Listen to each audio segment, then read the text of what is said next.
I'll be reading today from Luke's Gospel. I know we're still in year B, but this just seemed right for Thanksgiving Sunday. Year B is, year A is Matthew, year B is Mark, year C is Luke. We're going into year C, starting when? Anybody tell me? Next Sunday, exactly. Because next Sunday is the first day of the church's new year. Next Sunday is the first Sunday in Advent.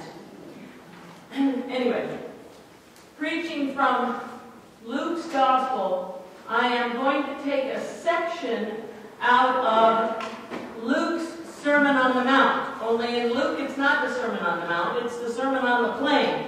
In Matthew it's the Sermon on the Mount, in Luke it's the Sermon on the Plain. Content is similar, not exactly the same. Beginning with verse 27, chapter 6. But I say to you that listen, love your enemies. Do good to those who hate you. Bless those who curse you, and pray for those who abuse you. If anyone strikes you on the cheek, offer the other also. And from anyone who takes away your coat, do not withhold even your shirt. Give to everyone who begs from you. And if anyone takes away your goods, do not ask for them again. Do to others as you would have them do to you. If you love those who love you, what credit is that to you? For even sinners love those who love them.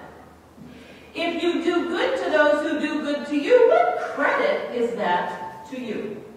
For even sinners do the same. If you lend to those from whom you hope to receive, what credit is that to you? Even sinners lend to sinners to receive as much again. But love your enemies. Do good and lend, expecting nothing in return. Your reward will be great, and you will be children of the Most High God. For God is kind to the ungrateful and the wicked. Be merciful, just as your Abba Father is merciful. Do not judge, and you will not be judged. Do not condemn, and you will not be condemned.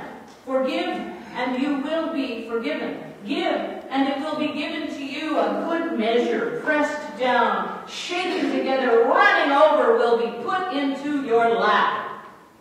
For the measure you give will be the measure you get back.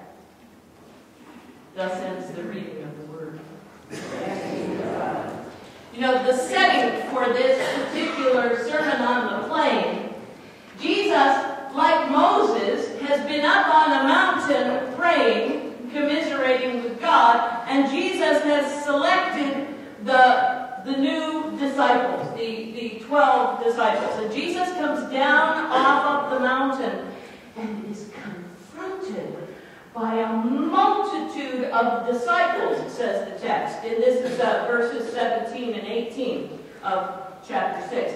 Confronted by a multitude of disciples and a great crowd of people who came out to hear him and to be healed by him. And they came from all around Judea and Jerusalem, and they came from the coast cities of Tyre and Sidon.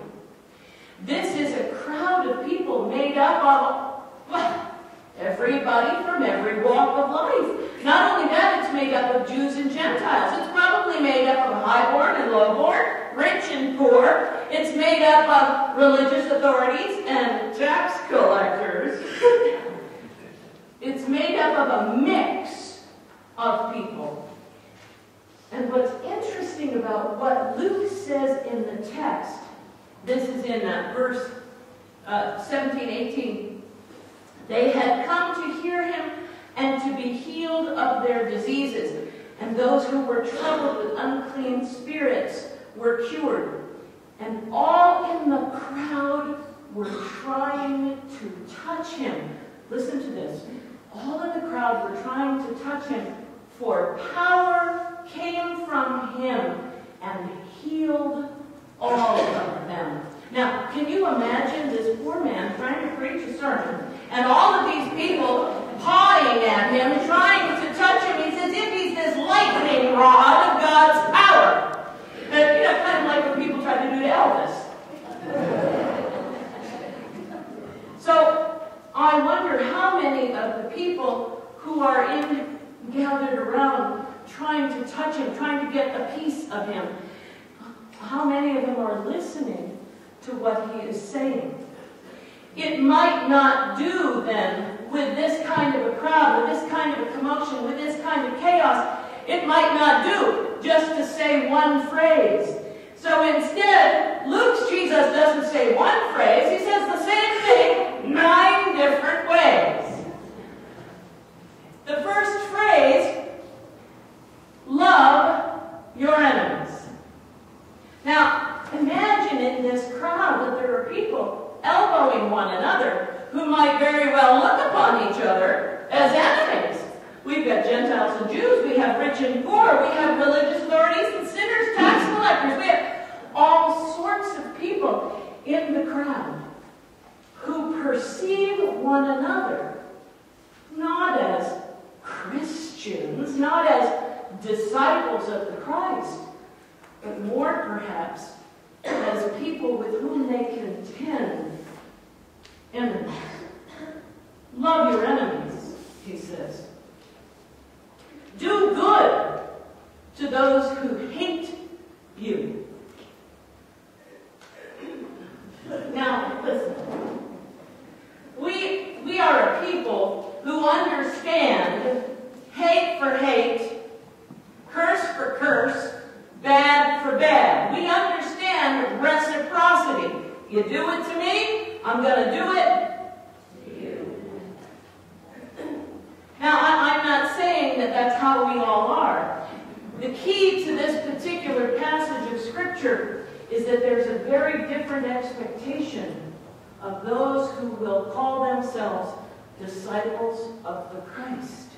There's a very different expectation of those who will seek to be followers of Christ's example. So when he says, love your enemies, and it doesn't hit home, then he tries again, and he says, well, okay, do good to those who hate you. Look around this crowd. Are there any in this crowd who you would imagine hate you, or maybe you hate? Do good to those who you perceive hate you. And bless those who curse you. Bless those who say rotten things about you, who wish you ill. And pray for those who abuse you. Now, in this crowd, there are likely people who see themselves as victims, as being victimized, poor being victimized by the rich, or rich being victimized by the poor who are always trying to get something from them. Right? People who are always being victimized by those tax collectors. There are people who perceive themselves as those who need to be cared for, need to be loved, who have a right to resent the people who abuse them and mistreat them.